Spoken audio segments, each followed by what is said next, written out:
Good. And you're live. All right, thanks. Welcome to the February 12th meeting of the Fair Access Committee. I wanted to recognize the other members. Nancy Kidd's here, Derek Longbreak's here, Sarah Paxima's here, and Laura is on the line as well. So first order of business is to approve our December minutes, which I've distributed to all of you already. So moved. Is there a second? Yes. Second. All those in favor? Yes. Okay. You got the agenda in front of you, and certainly if there's anything else you want to raise, that's great. In terms of updates, I think all of you know we already had the budget testimony. All in all, I think it went really well. Unfortunately, Tom Kettler could not get in time, so he submitted his testimony in written form, but that's fine. Neither could Maria, so she also submitted hers in written form, but we did have me and Jim, Melissa testified live, which was good, and I think it went well. We certainly, pardon me? I watched them. Yeah. I think they went well as well. Yeah, I did. I got a little laughed about the White's Ferry thing at the end, but I know the sign. I said, I want to make a public service announcement, and that's all I did. So, anyway, so yeah, I think it went well. I haven't heard any feedback at all on the pool bubble, although it was interesting. I got an email from, a private email from Mark Elrich, and he asked me if I'd ever heard of a company called Sprung Structures. And I said, no, I haven't. So what is it? And so he sent me a link. And what it is it's the same concept, but it's not inflatable. It's actually a structure that's made with really highly developed walls that they're literally like springs. They actually fold up, but they're permanent. That's the only downside from people who like outdoor pools with, open air. But it's basically a structure that goes over the pool, but it's permanent. But you don't have to have a lot of construction and wiring and all that stuff. I thought I would entertain it anyway, just because Mark asked us to take a look at it. So Gabe Albernaz has not heard of it either, although they say they've used it with other facilities in the county, so I thought I'd look into it. One of the homeless shelters. Yeah, oh, did they? Really? What do you think of it? Well, it's a permanent build. It's a cheap way to build a permanent building. Yeah, That's what it is. yeah. I mean, I don't think people necessarily want to lose having an outdoor No, I pool, though. agree, Nancy. yeah, I kind of feel that way too, although I haven't looked at that closely. There may be ones that have roofs that are, I don't know, that pull back. I don't think so, but And anyway, it's not just the sky, though. I mean, it's the beautiful trees all around Yeah. the pool. Like, you wouldn't want a permanent structure. yeah. Anyway, I just thought because he suggested it, maybe that would be worth, at least we had to look at it just so we can tell him we're paying attention, so. Anyway, nothing further on the pool bubble, though. I don't think, from what I heard from Gabe, he came in late, so he wasn't able to put stuff in the budget. And honestly, the one thing that hit me hard when I was at that meeting was Damascus High School and Wootton, big time, and also a lot of people coming in because of the parks budget being cut pretty substantially. So, and rec wasn't cut, but I know that it's part of the same department. So I think he's probably going to have his hands full. I don't know. Anyway, there was a standing room only when I was there, and I got to give the Wootton people credit. They really had to organize. There were a lot of people there. So, on White's Ferry, I just wanted to, I think all of you saw this, but there's quite a bit of discussion about John Woltz had proposed possibly the National Park Service purchasing the ferry. Back when I testified in November of 2021, after they came out with a report on White's Ferry, we had heard at that point that the Loudoun County was not going to move to condemn the property. They also made it clear they didn't care too much about White's Ferry anyway. So we actually proposed at that time that the county buy it, or the state, or NPS, National Park Service, and they were doing a master plan at that point. I didn't submit any comments, but we did talk to the National Park Service people, and at that point they said obviously there's no budget. I don't know now whether things would have changed much. I think the problem really, though, is that it's a Republican Congress. You've got April Delaney that would be the primary person pursuing it. So I think it would be really hard to get any traction. But it's certainly, I think what I'm hearing from DOT is that they're not getting any proposals from either side at this point for weeks, they haven't got any proposal, which says there's not negotiation going on. They're going to try to jumpstart something, they say, with some proposal they're going to come up with Loudoun County, but I don't think it's a bad idea to have a discussion about this, so. I think we need to be forward thinking. It's not always going to be a Republican Congress. I Right. think that having a proposal in place that we can wait for the right time to try to like move forward would be in our interest. And I think, I mean, having it run by the National Park Service, I think is just a fantastic plan all around. But yeah, I think if we can work with John, and the rest of the C&O Canal Committee to develop a proposal that can be in the wings, ready for when it's the right time or the right people. Yeah, Because they are redeveloping the space right there at White's Ferry that the parks. right. own. Well, I mean, when they have the budget, I don't Yeah. know how much they're moving forward on that. I think that's the plan. I don't I thought it was know. actually starting to move forward. Did they start? From it being. They're tearing some of the old buildings are down finally there. Yeah, they're tearing beginning them to, yeah. So I don't know if that means they're going to Good. go further than that or not, I but, don't- Yeah, exactly. yeah. But it does fit, I mean, this will be the biggest camping site on the entire C&O Canal. It could have up to 69, I think, That's campgrounds. amazing. Which It is, would you know, be, huge. it would fit all together. Oh, absolutely, Yes. yeah, It would work so well yeah. together. So, anyway, we certainly won't dismiss it, and so tomorrow, you and I will be with April, so we can probably talk to her a little bit about it. See, I've talked to Susan about it quite a bit, and she said, you know, they're interested in doing something. And obviously, they want to be responsive too on White's Ferry, so, and there's a possibility there. Okay, we got a proposal from David Fraser Hidalgo. He's going to try to get another $250,000 for the pool bubble. We got the bond funding document in, and it's already been submitted. Obviously, no promises because it's a tough budget, but he got it last time, so we'll see what happens this time. That would be So then amazing. how much would there be?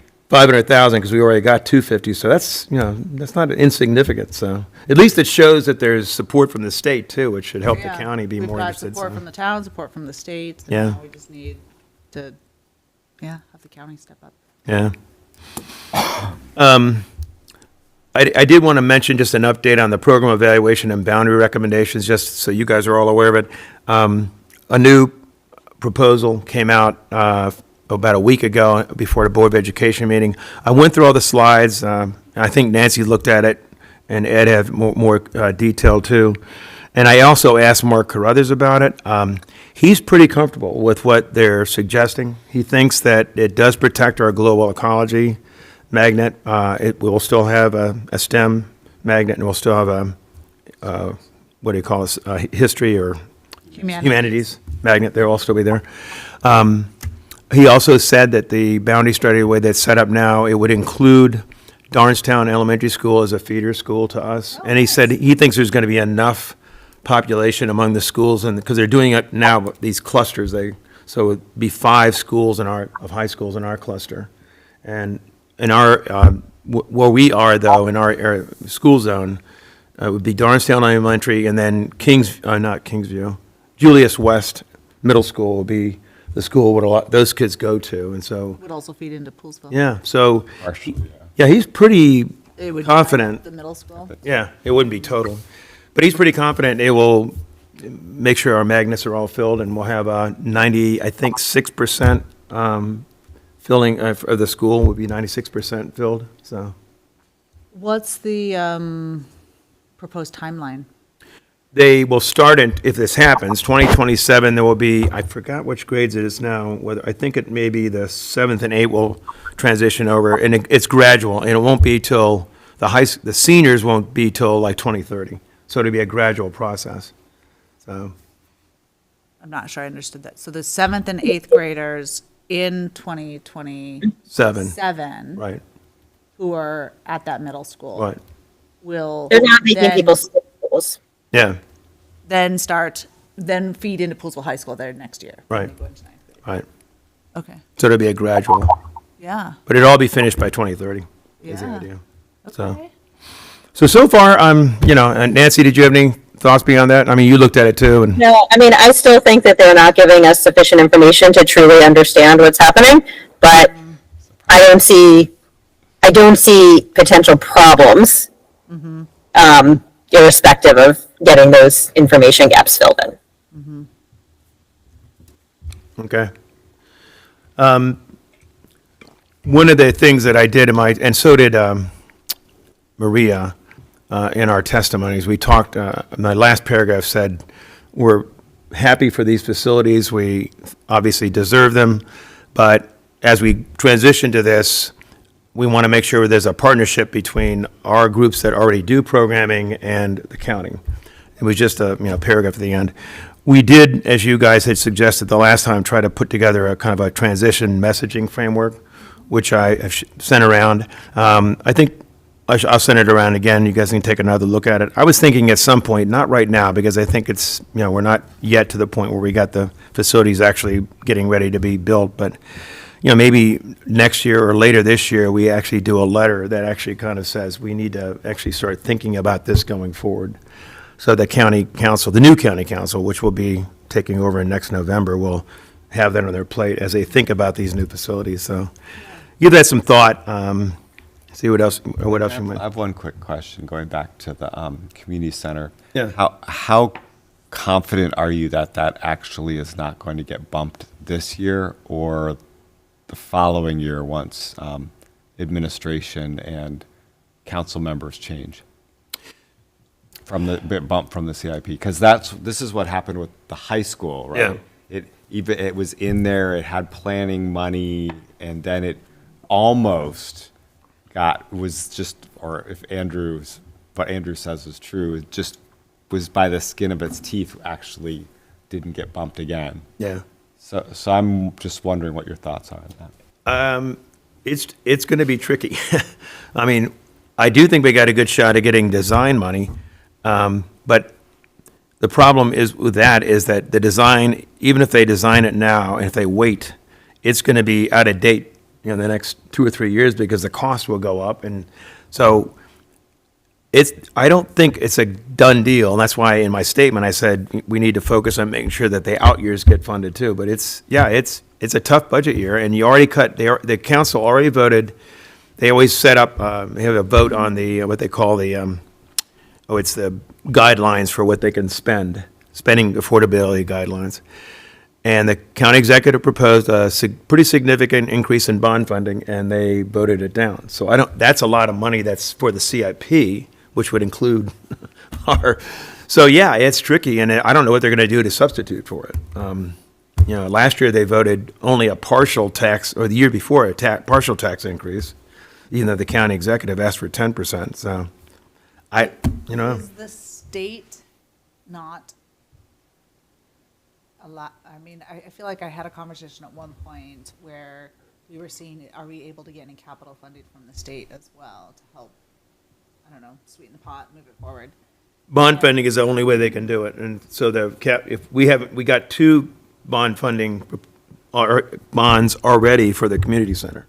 So if we already got $500,000. We do have the 2 bonds Yeah. already. For the community We got center. 500,000, and that's probably all we can expect at this Yeah. point. So, but that's still, if you look at the total budget, it's $21.6 million, I think, is the total project cost. So it's not, it's not real expensive, Nothing. but it's still not insignificant. If they want to cut somewhere, yeah, you're right. So we're gonna have to keep our eye on the ball and make sure that if we hear I don't wanna anything. I was last time saying we should be talking about this, but I don't want to get so far ahead of in the advocacy that we're leaving behind or making the assumption that the community center is like just in the bag. Yeah. No, you're right. Yeah. No, you're right. I'm not saying don't move forward, but yeah. Yeah. No, Trying to get your sense of it. I think you got a good point. It's tricky, and there's no question about it. I think I sent to you guys around, Kerry McCarthy and the planning department had done this new study. It was really interesting, community evaluation, and they looked at 36 communities, including our area, and she put together some data, and there are some questions about it. She said she would come to our next meeting and give us a presentation if you guys wanted to hear it. So it's up to you if you want to have her come, but I thought it might be useful. Yeah. Because you raised some good points, Derek, and yeah, we don't have grocery stores out here, so what is that? Anytime we can get somebody, in my opinion, from the county to come out to Poolesville, like we saw the benefit of that last night. Yeah, I think it's beneficial yeah, to just get us, one more person gets a sense of the isolation, but also the vibrancy of the community and the surrounding community. Yeah. And to feel what it is like to get here, Right. you know, okay, Yeah, it's illustrative. I I agree. mean, we, to yeah. experience it. all right, And we heard about Shebra, like she came out and her daughter played in the gym, and Right. then she was like, "Of course now you need a gym. This is, you know, you can't even bump the volleyball all the way, you know, that kind of thing." So, I'm all for it, even if no matter what the presentation is. Really. all right. Exactly. So she said she could do it, so I'll make sure she comes out for the next meeting. Great. Operating budget testimony is the next thing on the agenda in terms of things we got to advocate for. It comes out on March 15th. And obviously, since we don't have the facilities, there really isn't an operating budget issues for us, and I don't know yet whether we should testify or not. We might. We always do it just to remind them that we have these facilities and they're going to need support. But other than that, there's probably not going to be anything there we need to watch. Unless the schools tell us there's something missing in terms of programming or teacher resources or things like that, that's our operating budget too. Yeah. So it could be we'll hear something there, but if we don't, we'll have to decide whether we want to testify or not. Are we planning to support Poolesville seniors? I don't know if they're asking for anything or if what their work has been to. I mean, you mentioned on the Both page Wumco 3 of and this. Poolesville seniors will be testifying. Yeah, And WUMCO has the funding and wants to maintain it. And Right. Poolesville seniors, I think, doesn't. Well, we'll see if they have anything in the budget. I'm doubting it. So Right. that might make it. yeah, every other year we've done that, and that's probably, we should do that, especially since, again, things are pretty dicey when the budget comes, and WUMCO has had that money, but we want to make sure it's preserved, that's right. Yeah, so Poolesville seniors in their statement, I worked with Maria on it to toughen it up a little. She's so gracious all the time, and I said, you know, you just got to be straightforward and say, look, they actually denied us money that they always gave us before, and it was clearly because they didn't understand our area. They thought we already had programming out here, so we deserve to make up that money because they haven't had it made up. They got some part of it, but not all of it. And I said, I think you ought to put in there that you're actually doing all the work for the county right now, and you should have support. And I think you have it in this second yeah, page of this. I think Right. that's the right language. right. So anyway, that's probably a good point. We probably should do it just for that point, for that reason. So, okay. And also another reason to do it, Link, is again what Shebra said is when you're down there and you're presenting it, other people hear it Right, and they're like, "Whoa, Poolesville Seniors does 1,000 programs a year." right. Like, that's Are you just kidding? And none of it's run by the county. It was really they get funny. 10 grand from the county or something. Because when I put my testimony together, I put in that figure, and I also put in, I think it was 13,000 or 14,000 individuals that Poolesville seniors served last year. And Jim sent me a note saying, that can't be right. I said, yeah, it is actually. It's 90 programs a month is how much they do. So it is 1,000 programs. It's amazing. Yeah, it is. It's great work. I wanted to also update you on a couple other things. One is, I think you're aware of this Visit Montgomery rural branding project. They have been giving, the process has been one where they've had a series of meetings with, and they've invited in a lot of stakeholders, like Sugarloaf's been there, Tom Hoffman from Montgomery Countryside Alliance, and a lot of other folks have kind of contributed to their, both input and also review of what they're proposing. And it might be good to have, if you haven't seen it, to have Maria, and I don't want to have two presentations at our next meeting, but it might be good to have her show you where they are at this point. Just so you know, there's still some controversy about it, and right now, they're proposing a new, they're not proposing to substitute at all for the term agricultural reserve or ag reserve, but they are proposing to have sort of a branding label they're calling what's it called? Reserve country. And it's raised some concerns. So right now, the county executive has said to put on hold using the labeling, but they're still going forward with promotion based on that. So they have a lot of material like handouts and things like that, and a new website that's, I think has had a lot more visibility than the old one. So they're going to be able to do some of that, but they're not going to be able to use that brand, that label yet. And I think it might be worthwhile, if you haven't seen it, for us to have them come and show you what they're doing. I would love to have them come present either to us or to the commissioners and I know they presented to the chamber. Yeah, they did. Although that was not really that was just kind of an overview of what she Right, did. but I think an open presentation to just any community members who want to Yeah, know about it. yeah. And we could reach out specifically to community members who we feel like would really be valuable parts of the conversation. Yeah. So is this is all in place, or just being held back by the county executive from getting launched, or what? Or is it still completely in development? They've always had a part of their, if you go on the Visit Montgomery, you'll see it, a part of it that is rural Montgomery. They've always had marketing for that. But they're trying to make it, they're trying to revitalize it, have it, have themes, for example, if you want to do a day tour for visiting, certain things, they try to do that to package things. So in other words, a better job of making it more interesting to come out here.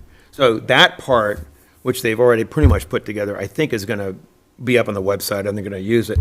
They just can't use the label yet and, focus a lot of the marketing around promoting that. I don't even know, I know the county executive said to put on a hold on it, what that means in terms of, are they going to sit down with all the players again and with the county executive and work through it? I don't know what that means. Whether he means, just hold it until I get a chance to focus on it, that might be what it means, I don't know. So, anyway. Okay. There's two other things I wanted to mention that are, Marilyn sent me a note about one of them. So they proposed a new, and Bob Sissel talked to me the other night about it too, a new ZTA, which I think we may want to support it because it really would help the farmers. Proposed a new ZTA? What's that? Who proposed the? Marilyn did, and Dawn Lutke, and I think Natalie. But what it does is, and it actually fits, I think, what we're about, which is we're always left out, or else they use the metrics of the rest of the county, urbanized part of the county, for our area. And what the proposal does is right now, and I don't know all the details, I haven't read it that closely, but what Marilyn said it does basically is the Department of Permitting Services has imposed the kind of standards you have for an office in Silver Spring on a farmer who wants to have just a little office out here. So, for example, you have to have exit signs or a parking lot that has a certain size, those kinds of things. Even though it's like his home office. Yeah, it's basically for him, his purpose, not, Few farm workers and. yeah. Even though they have to get permits for electrical and all that, but I mean, beyond that, they're trying to make it, you got to do all these things that an office would have to do elsewhere. And obviously, for farmers, they want to have that, but why would they need to go through all that? So she's proposing that there be rule standards, essentially more flexible, so that the farmers could actually have an office, but not have to go through all the rigmarole that DPS makes an office in Silver Spring go through. I think that's a good idea. It should help a lot of farmers, and it might be something we might want to support because, we have that same kind of, and I'd like to support the farmers where we can. So I'll send a ZTA to you, you can take a look at it and see what you think. So you've talked with Bob Sissel about this? Yeah, I did. I think he was part did. of the creation. Yeah, have you talked with anyone else besides Bob before No. we jump? I'm not jumping into it, I'm just saying. I'm saying, to me, the next step would be maybe talk, I'm thinking Rob Baker, I know he is been getting more involved in politics. Yeah, he is. On the state level, and he's with the Farm Bureau, so talking with a Farm Bureau representative to go alongside, MAP. Yeah. I think. Maybe Jennifer And Freeman's, some of our smaller. once you have, I would say 2 or 3 rather than 1, then I'm more comfortable, Right. even. Yeah, Yeah. I think that's right. That's- I did share it with Mike Scheffel, who's at the ag office, and say, what do you think about it? And, you know, would it be helpful if we decided, I said, I haven't talked to my committee, but if we weighed in, would that be helpful?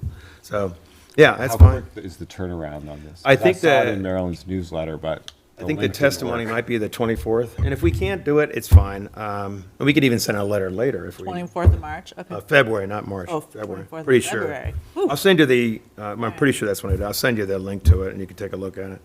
But yeah, So, we so should, Link, I'd be comfortable with that happening if you have a conversation with at least one other Yeah. farm organization representative, all right. and if they're in support or along the same lines. Right. Yeah, I'll let you know how that goes. And if you want to reach out to somebody, that's fine too, and see what they think. That's good. Yeah, we should have what? I'll reach out to both. I'm assuming because Maryland proposed it and Dawn's supporting it, that they've been talking to people and it came out of, I know that when I talked to Mike Scheffel about it, he said there was a conference call several weeks ago and this was put on the table and that's where it came out of. So I guess they were talking about it then and saying it's a problem. The only other thing I wanted to mention is we mentioned this last night. I'm not proposing we do anything. I just wanted to make sure you're up to speed on it. I had several, when I went down to this thing on last Friday on the data center, had several conversations with I saw Tom Hoffman there and Steve about it. It's not something I think we ought to weigh in on, but I think we ought to keep our eyes on it because I don't know that there's going to be a moratorium on the Dickerson facility, but there has been a proposal to have a moratorium on any other facilities, and it may apply to that too. I don't know. So, and I don't know how that's going to play out because Marilyn, did you go to the meeting? was at- yeah, I was Yeah, at- so she was She's definitely pretty strong about, I don't think there ought to be a moratorium. It was pretty convincing Yeah. in my mind, but there's definitely difference of opinion. Yeah, yeah. And there's other associated, energy producing issues linked in potentially with that. It's complicated. Yeah, no, it is. Yeah. I was telling Marilyn that aside from the energy issues and the water and those kinds of issues, which are obviously serious, that one of the things that when I was in Verizon that they actually started, when we started putting data centers, they started making us do in many cases was pay an impact fee. And I think that makes perfect sense.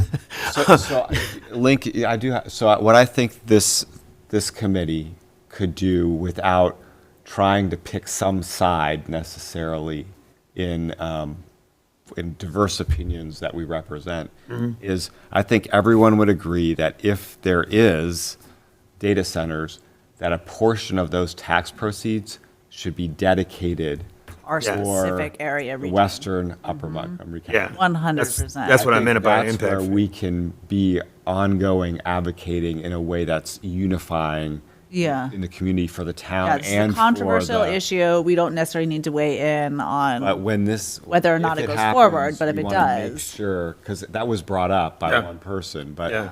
if you're having $100 million of revenue a year, instead of it all just going right into the county And coffers. and we already are not getting our share. Yeah. It's like So compounding that the problem. this fits with, and Yeah. there is impact from having it in this particular area, so there should be dedicated. I think that's, Yeah. Yeah. we can decide to maybe do more than that, but I think to me, we We can can agree on that at least. agree and absolutely be. Yeah, I think that makes sense. The other thing I was telling Marilyn, actually not in Maryland, but when I was in Verizon, in one of the other states, I think Georgia, that we actually, because we had servers in other places, I think they required what they call best-in-class technology. So in other words, and I know this is one of the issues they're talking about is, because the new cooling technologies now, some of them don't even use water, they use gas. I don't know what kind of gas, maybe it's bad, I don't know, but it's not, it would be less drain on the Potomac River the way those technologies, but they're expensive. But if you had a mandate, and we did in Georgia, they required us to, it's called best in class. So whenever new technology came out that was approved by the industry and was not just experimental, they had to adopt it within a certain time frame. And that might make sense too. And the third thing that we had to do in some states, not with this, but we had wind generation in some places that we relied on for our power. And wind generation systems actually get out of date, and they are essentially superseded by new technology. And in many cases, the state will require, if you're gonna abandon them and put a new facility someplace else, that you have to actually agree that if the facility is no longer usable, you can't just leave it sitting there for somebody else to have to take down. You've actually got to take it down. So as part of the, and I think this technology is gonna advance to the point where I think they're gonna have to Smaller change the centers, configuration, smaller, possibly. yeah. And if they aren't required to remove the old, materials and so forth, it might be just sitting there. So, I don't know, these are things that might be worth doing. Just from my experience in the tech industry, I think the industry is actually getting used to having to do some of these, and they make sense, honestly. So, anyway, I'll send you a note with some of these ideas, and you guys can see what you think. But I do think the local impact fee, if you want to call it that, or whatever you want to call it, is a good idea. So, we could at least do that, I think. So, all right. Lori, I don't think there's anything on the media front, right, that you've got, that you wanted to raise? No, nothing for tonight's call. Yep, okay. Anything else? Nancy, did you have anything you wanted to raise? Nope. Okay. How are you doing? You recovering pretty good? I haven't seen you for a while, so. Yeah, I'm in Minnesota with Bella at the Yeah. Mayo Clinic. We're doing okay. Yeah. Hope she's doing better, so. She's doing well, thank you. Is it cold and snowy out there or not? You know, believe it or not, it's warmer here than at home. Oh, Lordy. Global warming is real, so. That's right. You guys have anything else that you wanted to raise, or? Okay. Thanks for coming, and thanks for last night. I'm going to get a list from, Kristen is putting it together, of all the comments, which is great, because I think a lot of those were, it's a nice guide, I think, for us and a lot of other people, so she's going to send it to me when she's done with it, so that'll be nice. And I think you saw the picture, and it was a good, I think Shebra was shocked how many people came, so that, another, yeah, she said, Were there she more was expecting people 10. here than in that picture, or was that everyone? I think we probably had 30, I think, 30? altogether. Oh, Yeah. that's Probably That's- another that's not bad. 10 in the picture. That's fantastic. I was Yeah. at community band, Yeah. so I didn't make it, but. That's a great part of the community. All right, anybody want to propose closing the meeting out? I proposed we close our meeting out. Second? Second. All right, all those in favor? Yes. Yes. Nancy, talk to you later, and good luck. Okay, bye, thanks. Laura, I'll talk to you next Tuesday. Thanks, everyone. Sounds Thanks. good. All right. Thanks, bye.